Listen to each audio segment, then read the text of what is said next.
The best thing about growing up in Barnsley was the constant thought that you could get out of it if you worked hard at school. It was a very simple life, really. I mean, we started off living with my grandparents. My mother and my grandmother didn't get on too brilliantly. They used to fall out about doing the washing. And so we did that for 3 years. And then my parents got a council house. My dad was always away working.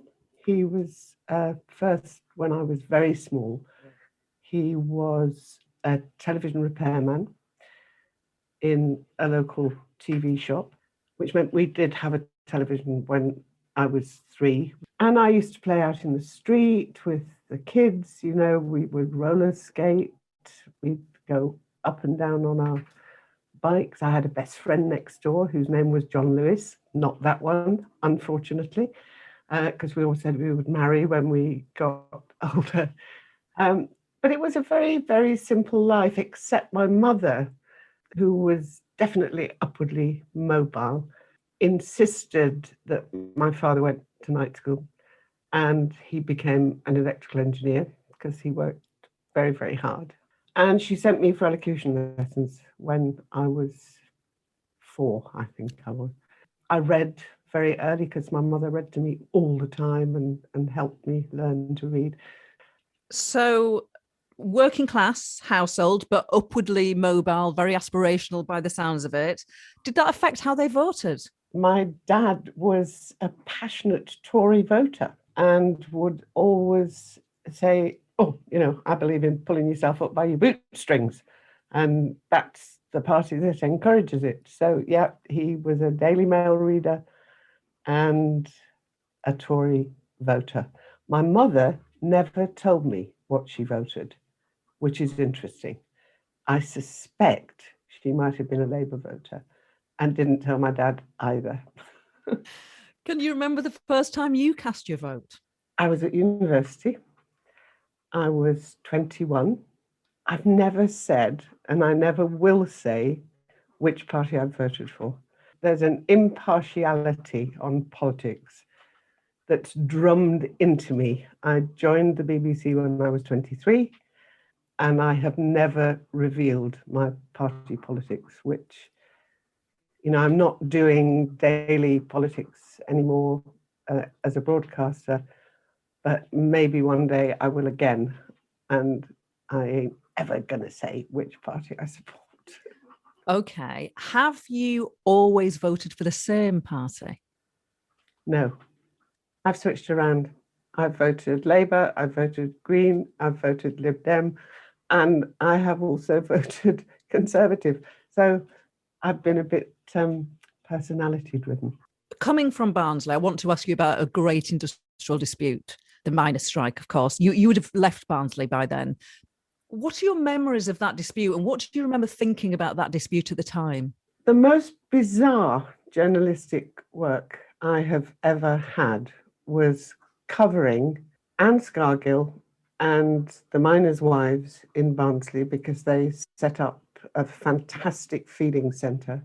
Going to Barnsley to cover it, standing one morning at 5 o'clock in the morning outside the pit that my grandfather had worked at all his life, talking to the picket, and every so often people saying, hey, do I know you, love? Are you Winnie Jones's lass? Are you Walt Jones's granddaughter? And of course, I had to admit, yes, I was there. I was covering one of the most painful periods that had ever happened in my town as an observer. And yet I really wasn't an observer. I was part of it. Now, I've no doubt that you describe yourself as a feminist. When Margaret Thatcher, the first woman prime minister, walked through the doors of Number 10, that created a bit of debate in feminism. Should they celebrate the fact that a woman had entered Number 10? Or should they say, oh, she's not really, she can't really be a woman or a sister because she does things that we don't like? A lot of people on the left said that. What did it mean to you to see a woman? I was absolutely torn because, oh my goodness, a woman is going to be the Prime Minister. She's going to run the country. This is absolutely terrific. And I did actually have one encounter with her. By now, I had moved to Southampton, and I was a television presenter and reporter. And one of the first things she did was to go to Salisbury to hand over the keys to the first council house that was being sold as one of her main policies. So I arrived in Salisbury. I've never seen a crowd in this country going crazy about a politician like I saw that day. I lost the cameraman, I lost the sound recordist. I ended up being crushed by this crowd into a circle of huge police officers who were surrounding her, protecting her. And I thought I was really going to get crushed to death. And suddenly a hand shot out, grabbed mine, and dragged me into this circle of coppers. We stood there chatting. She said, "Oh, my dear, you know, I've been seeing you walking around after me all morning. And I mustn't let you get crushed to death. So I thought you could come in here." And I started, of course, I didn't have a sound recordist, so I couldn't record it. What was she making of the day? And she said, "Oh, I'm a little overwhelmed. You know, I hadn't realized that it would be so chaotic. You know, and I'm a little bit worried about the children. You know, what sort of pressure is this going to have on the children?" This warm, humane woman just chatted to me like another female friend. And then, of course, every other encounter after it was in Downing Street, where I was there to interview her. And in she would swan, again, looking absolutely immaculate, and sit on a beautiful sofa. Her eyes would pierce through you, and you just knew she was waiting for you to have a fact wrong or slip up on something, and she would tear you limb from limb. But of course, the questions I was asking always were, why had she not promoted any women, any elected women, to her cabinet? "Oh, well, my dear, you know, they're simply not experienced enough. You know, eventually there will be." She just brought in all the boys she liked and probably fancied. I don't know. Maybe I shouldn't say that about her. But. And then things like childcare, you know, which she never had any trouble with. She had a very wealthy husband who could pay for childcare. You know, why was she not prepared to look at what was the most difficult problem for women, was how to look after their children properly whilst they worked, as she always had. And she would say things like, "Oh, my dear," she always called him my dear, "I've been to Russia and I've seen all these poor little children being taken off to their creches first thing in the morning, looking so miserable and unhappy. No," she said, "what I think a woman should do if she really wants to keep her job or keep working, she must find a granny or perhaps an aunt who could look after the children maybe a couple of afternoons a week, so that, you know, she could keep her hand in doing part-time work." And I used to feel the fury simmering in my brain, knowing that I was not going to get anywhere with her. She was never, ever going to have any feminist sympathies. On those things that you mentioned, promoting women to get on, dealing with childcare, of all the prime ministers that you have interviewed over your career, have you ever thought, do you know what? I believe this person to be sincere, or they are up to scratch on the measures that I think are important for women? Has any leader of our country nailed it or even come close? That is a very difficult question. You know, Ed Miliband never made it to Prime Minister, obviously. But of all the ones that I've interviewed, he was the one who you just knew got it, as did Ed Balls, not surprising, given who his wife is. You know, wouldn't get away with her without having feminist sensibilities. Theresa May might have hinted at getting it, but didn't really have the power to do anything about it. How would you characterise your interviewing style? I think it was a horses for courses interviewing style. There are times when you have to be very tough on a politician because they are not answering the question that you've posed. And you have to be extremely well informed in the way you put them under pressure, but you have to put them under pressure. But when you think of a program like Woman's Hour, it is so varied. You know, I could be one day interviewing a woman whose child had died and was trying to find out what had happened and how it had happened and why it hadn't been investigated properly. And that has to be warm. You just have to speak in the warmest and most empathetic way possible. Does anyone epitomise that for you today? Do you think, I really like hearing X or Y's interviews?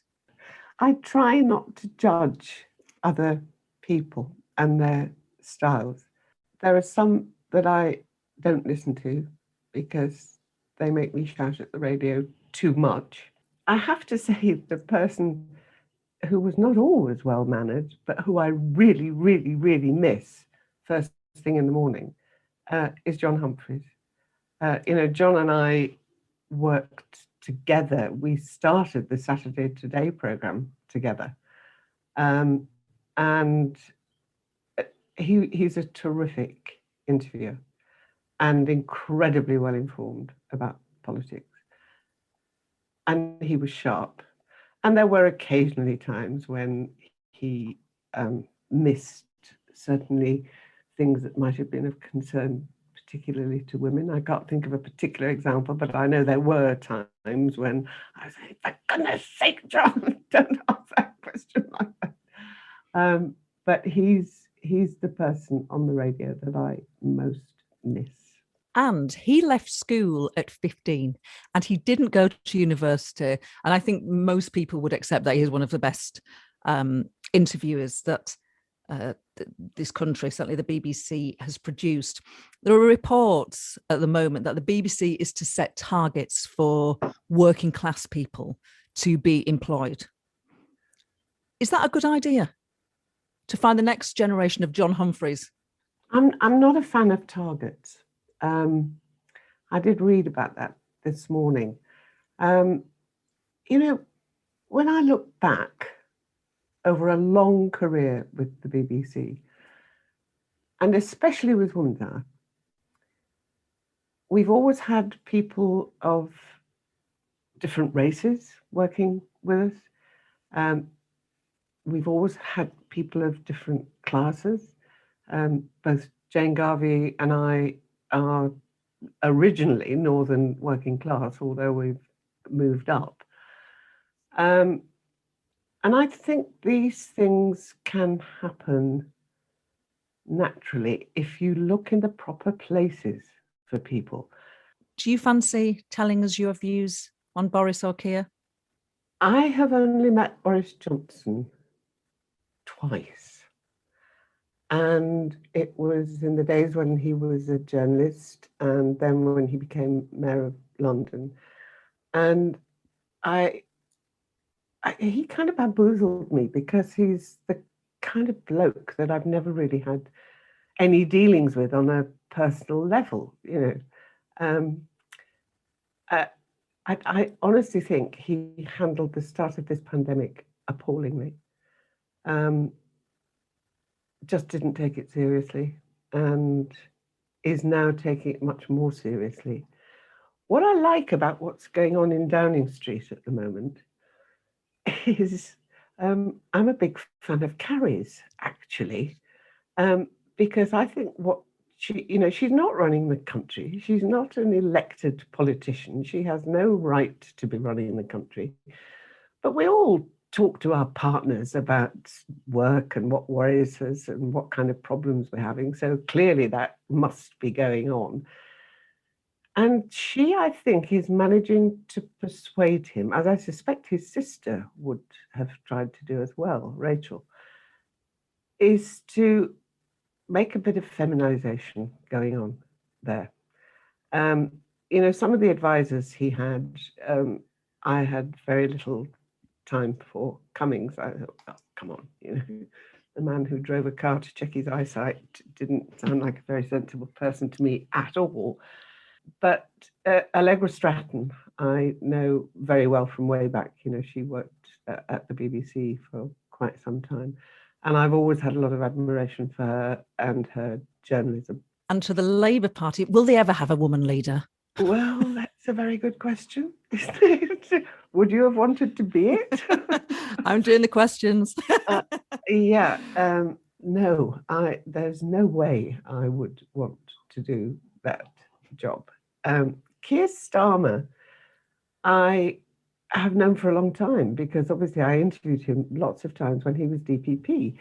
And of all the potential prime ministers, I would have said he was the one who best understands the feminist politics because he experienced it so closely when he was DPP. So when it comes to casting your vote at that next election, it will be your feminism, what delivers most for women, in your view, that will have be the dominant factor, be a big factor? How would you put it? It'll be a big factor. And I've often been very disappointed in the past. I have never quite understood why Harriet Harman did not become the leader of the Labour Party. I would have been absolutely delighted if she had been. She appeared on my last ever Woman's Hour. And, we're such contemporaries, and we just looked back on how much we had worked to change over the years. And it's not perfect yet. It's very far from perfect. But I think we managed to change a lot. And finally, you haven't told me who and when you have voted for professional reasons. Does Jenni Murray still have one dream job left in broadcasting? Do you know, I don't. Because I presented Newsnight and reported on it. I presented the Today programme. I presented Woman's Hour, which I loved just about every minute of. So no dream job. There is one interviewee I would love to get my hands on, and that's Angela Merkel, who apparently says she doesn't really speak English. Well, that is nonsense. When her family moved her to East Germany, from West Germany, when she was very, very tiny, her mother was an English teacher, and she was told she couldn't teach English because it was, this dreadful non-communist language, and she would have to teach Russian or something else. But I have no doubt that at home, Mrs. Merkel, she wouldn't be Mrs. Merkel because Merkel's her married name, but whatever their name was, would have made sure her daughter spoke perfect English. So that's my one ambition, is to interview Angela Merkel, who I think has just bestrid Europe like a colossus over the last 10, 12, 14. I can't remember how many years it is. She seems to have been there forever. And she's also, for me, presented an image that works for women. She always is just very simply dressed with a simple jacket and often trousers. And there's never any discussion about, was her top too low? Was her skirt too short? Was she too fancy? It was her politics that people were listening to. They were not going on and on about how she looked. And that's great. But some people would say, if you're in politics, a woman in politics should, tone down the fashion. If you want to be taken seriously, that's not a message that Jenni Murray would want to put across, is it? Funnily enough, I would actually, because what a woman is proposing, what she's saying, is so much more important than whether her cleavage is showing. So just don't bother going there. You know, the guys don't have to worry about it. Why should we? Jenni Murray, legend. Thank you.